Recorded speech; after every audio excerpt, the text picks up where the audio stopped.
ദുരന്തഭൂമിയിൽ പെയ്തിറങ്ങിയ ദൈവകാരുണ്യം. M Akbar എഴുതുന്ന ലേഖനത്തിന്റെ 1-ാം ഭാഗം. ചൂരൽമലയിലെ ദുരന്തത്തിൽ നിന്നും അതിസാഹസികമായി രക്ഷപ്പെട്ട സഹോദരി സുജാതയുടെയും കൊച്ചുമകളുടെയും കഥ കേട്ട് അത്ഭുതം കൂറിയവരാണ് നാം. ദുരന്തത്തിൽ നിന്നും നീന്തി രക്ഷപ്പെട്ട അവർ ചെന്നെത്തിയത് 3 കാട്ടാനകൾക്ക് മുന്നിലേക്ക്. തങ്ങളെ സഹായിക്കാൻ ആരുമില്ല എന്ന ബോധത്തോടെ സഹോദരി ആനകളിലൊന്നിനോട് തങ്ങളെ രക്ഷിക്കുവാൻ ആരെങ്കിലും വരുന്നതുവരെ ഉപദ്രവിക്കരുത് എന്നും സംരക്ഷിക്കണം എന്നും പറഞ്ഞു. മുന്നിൽ നിന്ന് കരയുന്ന മനുഷ്യരെ കണ്ടപ്പോൾ കൊമ്പനാനയുടെ കണ്ണുകളിൽ നിന്നും കണ്ണുനീർ ധാരയായി ഒഴുകിയത്രേ. രാവിലെ മറ്റുള്ളവരെത്തി അവരെ കൊണ്ടുപോകുന്നതുവരെ ആ അമ്മൂമ്മയും കൊച്ചുമകളും 3 ആനകളുടെ സംരക്ഷണത്തിലായിരുന്നു. ആനകളുടെ രക്ഷാദൗത്യത്തെയും കൊമ്പനാനയുടെ കണ്ണുനീരിനെയും കുറിച്ച് വായിക്കുകയും കേൾക്കുകയും മനുഷ്യർ പേടിക്കുന്ന കൊമ്പനാനയുടെ അടക്കം കാരുണ്യത്തെക്കുറിച്ച കമന്റുകൾ കാണുകയും മിണ്ടാപ്രാണിയുടെ മനുഷ്യസ്നേഹം പോലുമില്ലാത്ത ചിലരെക്കുറിച്ച ഈ സംഭവത്തിൻ്റെ അടിസ്ഥാനത്തിലുള്ള വിലയിരുത്തലുകൾ നിരീക്ഷിക്കുകയും എല്ലാം ചെയ്യുമ്പോൾ എൻ്റെ മനസ്സിൽ ഓടിയെത്തിയത് ദൈവകാരുണ്യത്തെക്കുറിച്ച ഒരു നബിവചനമാണ്. ഇമാമുമാരായ ബുഖാരിയും മുസ്ലിമുമെല്ലാം അവരുടെ സ്വഹീഹുകളിൽ അബൂ ഹുറൈറയിൽ നിന്നും നിവേദനം ചെയ്ത ആ ഹദീസിൻ്റെ സാരം ഇങ്ങനെയാണ്: അള്ളാഹു അവൻ്റെ കാരുണ്യത്തെ 100 വിഭജിച്ചു. അതിലെ 99 ഭാഗങ്ങളെയും അവൻ തന്നിൽ തന്നെ സൂക്ഷിച്ചു വെച്ചു. അതിലൊരു ഭാഗമാണ് അവൻ ലോകത്തിന് നൽകിയത്.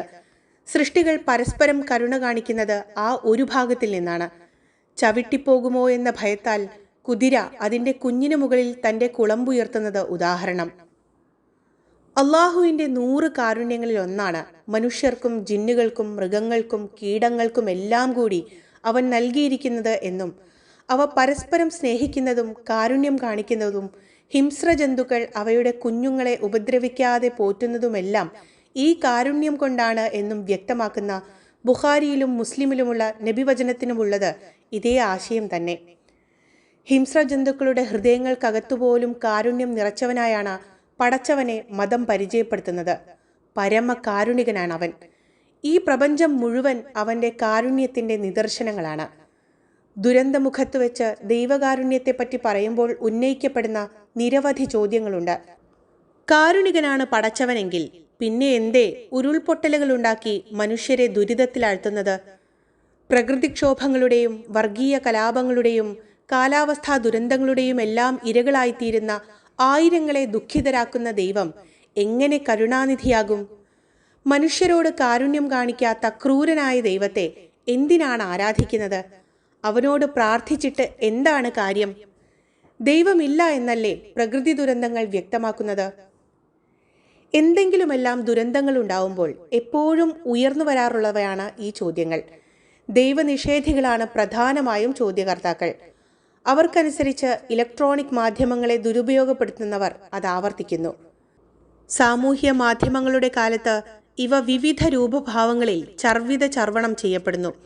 ഉത്തരം കിട്ടാത്ത ചോദ്യങ്ങളാണ് ഇവ എന്ന രൂപത്തിലാണ് അവതരണം. മതപണ്ഡിതന്മാർ നൂറ്റാണ്ടുകൾക്ക് മുമ്പ് തന്നെ സംതൃപ്തമായി മറുപടി നൽകിയവയാണ് ഇവ എന്നതാണ് യാഥാർത്ഥ്യം. വിശ്വാസികളെ മുട്ടുകുത്തിക്കാനായി വൈകാരികമായി ഇവ അവതരിപ്പിക്കുന്നവരുമുണ്ട്. ദൈവം എന്തേ ആരെയും രക്ഷിക്കാത്തേ എന്ന 3 വയസ്സുകാരിയുടെ ഡയറിക്കുറിപ്പ് എഴുതിച്ചവരുടെയും പ്രചരിപ്പിച്ചവരുടെയും അതിന് അടിക്കുറിപ്പുകൾ എഴുതി ആത്മരതി അനുഭവിച്ചവരുടെയും വൈറലാക്കിയവരുടെയും എല്ലാം സ്വപ്നം തങ്ങളുണ്ടാക്കുന്ന വൈകാരികതയിൽ ദൈവവിശ്വാസത്തെ കടപുഴക്കി കളയാം എന്നാണ്. യഥാർത്ഥത്തിൽ സംഭവിക്കുന്നത് തിരിച്ചാണ്. താൻ ആഗ്രഹിക്കുന്നതെല്ലാം നൽകുകയും പ്രാർത്ഥിക്കുന്നതിനനുസരിച്ച് പ്രവർത്തിക്കുകയും ചെയ്യുന്നവനായി ദൈവത്തെ മനസ്സിലാക്കുന്നവരിൽ ചിലപ്പോൾ ഇത്തരം വൈകാരിക വർത്തമാനങ്ങൾ വഴി സ്വാധീനമുണ്ടാക്കാൻ കഴിഞ്ഞേക്കാം. എന്നാൽ പരമകാരുണികനെ ശരിയായി മനസ്സിലാക്കിയവർക്ക് ദുരന്തങ്ങളും അതോടനുബന്ധിച്ച ഇത്തരം വൈകാരിക വർത്തമാനങ്ങളുമെല്ലാം വിശ്വാസദൃഢത വർദ്ധിപ്പിക്കുക മാത്രമേയുള്ളൂ. കോവിഡ് കാലം കഴിഞ്ഞപ്പോൾ പലരുടെയും ദൈവവിശ്വാസമില്ലാതെയായി. എന്നാൽ മുസ്ലിങ്ങളുടെ വിശ്വാസം വർദ്ധിക്കുകയാണുണ്ടായത്. കാരണം അവരുടെ സവിശേഷമായ ദൈവബോധമാണ് എന്ന് ഇസ്ലാം വിമർശകരായ മതേതര ബുദ്ധിജീവികൾ പോലും വിലയിരുത്തുന്നത് ഇക്കാരണത്താലാണ്. ദുരന്തങ്ങളെ നാസ്തികതയ്ക്ക് അനുകൂലമായി വ്യാഖ്യാനിക്കുന്നതിൻ്റെ യുക്തി എന്താണ് എന്ന് ആദ്യം വിശദീകരിക്കപ്പെടേണ്ടതാണ്. ആകാശങ്ങളും ഭൂമിയും കടലും കരയും കാടും മലയും കാറ്റും പുഴയും മഴയും എല്ലാം സൃഷ്ടിച്ചവനാണ് ദൈവം എന്ന് വിശ്വാസികൾ മനസ്സിലാക്കുന്നു. ഇതിനെതിരായി അവയെല്ലാം തികച്ചും യാദൃച്ഛികമായി പരിണാമത്തിലൂടെ രൂപമെടുത്തവയാണ് എന്നാണ് നാസ്തികരുടെ വിശ്വാസം. പ്രപഞ്ചം സൃഷ്ടിയാണെങ്കിലും യാദൃച്ഛികമാണെങ്കിലും പ്രകൃതി ദുരന്തങ്ങൾ ഉണ്ടാകുന്നു എന്നത് ഒരു യാഥാർത്ഥ്യമാണ്. അവ തടയാൻ തക്ക വിദ്യകളൊന്നും ഇന്നേ വരെ നമുക്ക് കണ്ടുപിടിക്കാനായിട്ടില്ല. ദൈവസൃഷ്ടിയായ പ്രകൃതി ചിലപ്പോഴെല്ലാം മനുഷ്യർ ആഗ്രഹിക്കാത്ത രീതിയിൽ പെരുമാറുന്നു എന്നതിൽ നിന്ന് ദൈവം തന്നെ ഇല്ല എന്ന നിഗമനത്തിലെത്തുന്നതിൻ്റെ യുക്തി എന്താണ്?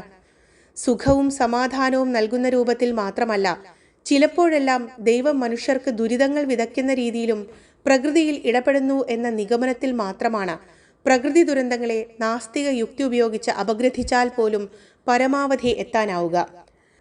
നന്മ നിറഞ്ഞവരാണ് ദൈവമെന്ന സങ്കല്പത്തിന് വിരുദ്ധമായി വളർന്നുവന്ന ദോഷദൈവത്വം എന്ന ആശയത്തിലെത്താൻ മാത്രമേ ദുരന്തങ്ങളെ എത്ര വൈകാരികമായി അവതരിപ്പിച്ചാലും നാസ്തിക യുക്തിയുള്ളവർക്ക് പോലും കഴിയുകയുള്ളൂ.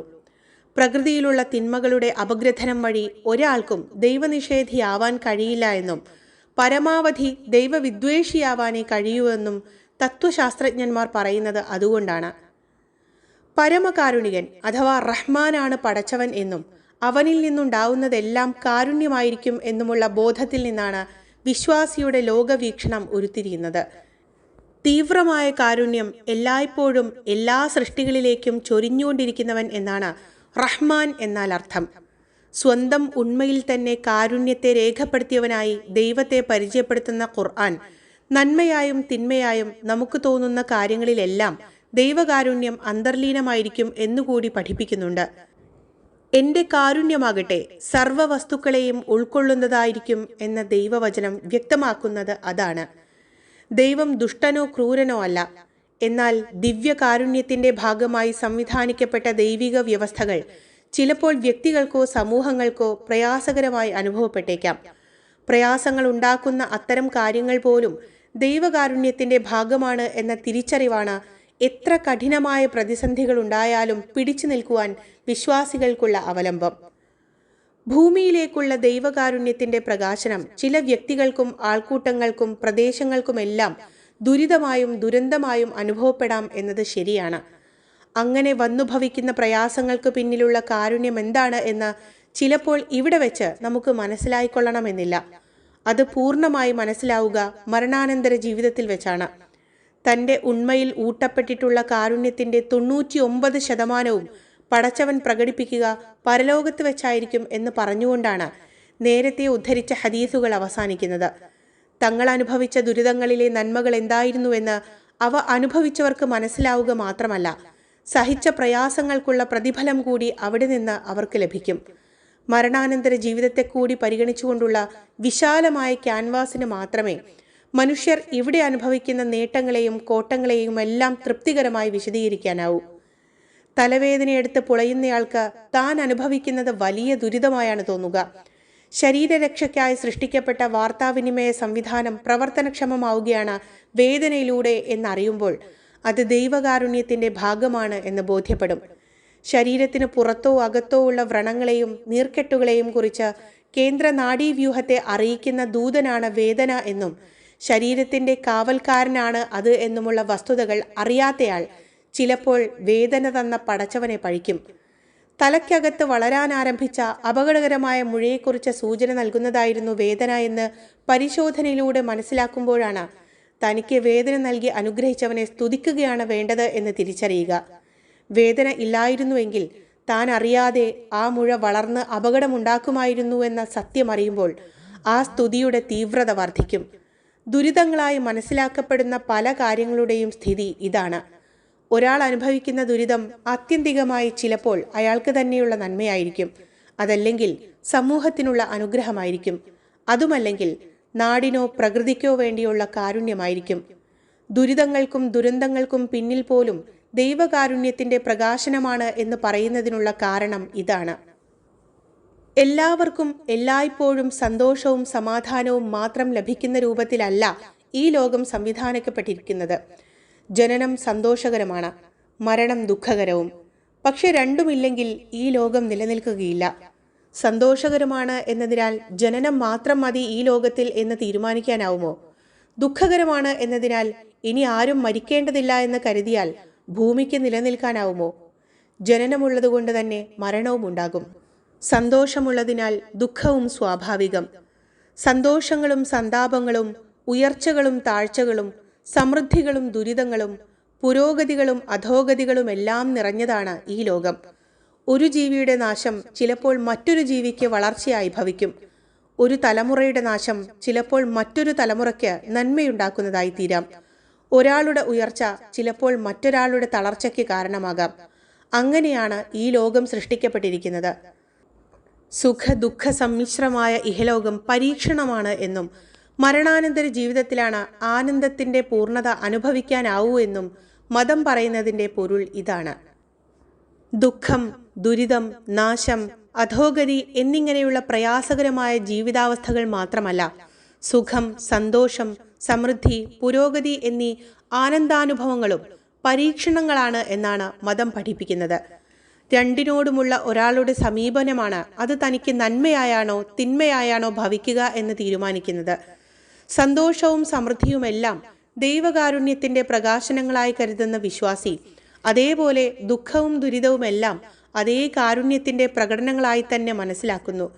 സന്തോഷമുണ്ടാകുമ്പോൾ അതിരുവിട്ട് ആനന്ദിക്കാതെ ദൈവത്തെ സ്തുതിക്കുകയും സന്താപമുണ്ടാകുമ്പോൾ മനസ്സു തകർന്ന് മനോരോഗിയാവാതെ ദൈവത്തിൽ ഭരമേൽപ്പിക്കുകയും ചെയ്യാൻ വിശ്വാസിക്ക് കഴിയുന്നത് ദൈവകാരുണ്യത്തെക്കുറിച്ച ഈ ഒരു കാഴ്ചപ്പാടുള്ളതുകൊണ്ടാണ്.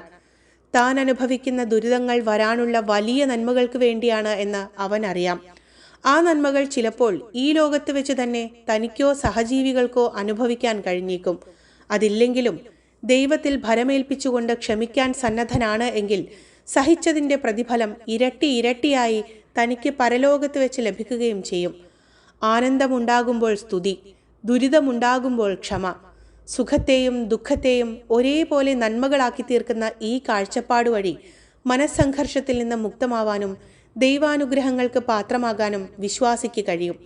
സുഖ ദുഃഖങ്ങളെയെല്ലാം നന്മകളാക്കി തീർക്കുന്ന വിശ്വാസിയുടെ കാര്യം എത്ര അത്ഭുതകരം എന്ന് പ്രവാചകൻ ആശ്ചര്യപ്പെട്ടതായി ഷുഹൈബുർ റൂമിയിൽ നിന്ന് മുസ്ലിം നിവേദനം ചെയ്യുന്നുണ്ട്. ഈ ലോകത്ത് ദുരിതങ്ങളും പ്രയാസങ്ങളുമെല്ലാം എല്ലാവർക്കും ഉണ്ടാവും.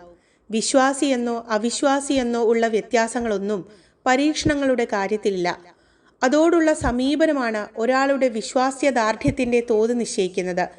ഇഹലോക ജീവിതം ഒരു പരീക്ഷണം മാത്രമാണ് എന്ന വിശ്വാസിയുടെ വീക്ഷണം തനിക്കുണ്ടാകുന്ന ദുരിതങ്ങളെ ക്ഷമയോടെ നേരിടാൻ അയാളെ പ്രാപ്തമാക്കുന്നു. തനിക്കുണ്ടാവുന്ന ദുരിതങ്ങളെ അയാൾ കാണുന്നത് ദൈവകാരുണ്യത്തിൻ്റെ പ്രകടനമായും ദൈവാനുഗ്രഹങ്ങൾക്ക് വിധേയമാകാനുള്ള മാർഗമായും മരണാനന്തര ജീവിതത്തിൽ വെച്ച് ദൈവകാരുണ്യത്തിൻ്റെ പൂർണ്ണ പ്രകാശനത്തിന് അർഹനാകുവാനുള്ള അവസരമായുമായെല്ലാമാണ്. ഈ വീക്ഷണമാണ് വിശ്വാസിയെ വ്യതിരിക്തമാക്കുന്നത്. പരീക്ഷണങ്ങളുടെ കൊടുമുടിയിൽ പോലും ക്ഷമിച്ചുകൊണ്ട് അവയുടെ സാധ്യതകൾ പ്രയോജനപ്പെടുത്താൻ ശ്രമിക്കുന്ന വിശ്വാസിയും ദുരിതങ്ങളെ പഴിച്ച് ജീവിതം പാഴാക്കുന്നവരും സമമല്ല. ദുരിതങ്ങളെ ക്ഷമയോടെ നേരിടുന്ന വിശ്വാസിക്ക് മതം നൽകുന്ന പ്രതീക്ഷ അപാരമാണ്. ആ പ്രതീക്ഷയുള്ളതിനാൽ ദുരന്തമുഖത്തെ വിശ്വാസിയുടെ പ്രതികരണം എപ്പോഴും പോസിറ്റീവായിരിക്കുമെന്ന് ഖുർആൻ വ്യക്തമാക്കുന്നു. ഭയം, പട്ടിണി, ധനനഷ്ടം, ജീവഹാനി, ധനനഷ്ടം എന്നിവയിൽ ചിലവ് വഴി നിങ്ങളെ നാം പരീക്ഷിക്കുക തന്നെ ചെയ്യും. ക്ഷമിക്കുന്നവരെ സന്തോഷവാർത്ത അറിയിക്കുക. ആപത്തുകൾ എന്തെങ്കിലും ബാധിച്ചാൽ അവർ പറയുക, ഞങ്ങൾ അള്ളാഹുവിനുള്ളവരാണ്, അവനിലേക്ക് തന്നെ മടങ്ങേണ്ടവരുമാണ് ഞങ്ങൾ എന്നായിരിക്കും. തങ്ങളുടെ നാഥനിൽ നിന്ന് അനുഗ്രഹങ്ങളും കാരുണ്യവും ലഭിക്കുന്നത് അവർക്കാണ്. സന്മാർഗം പ്രാപിച്ചവരും അവർ തന്നെ. വിശുദ്ധ ഖുർആൻ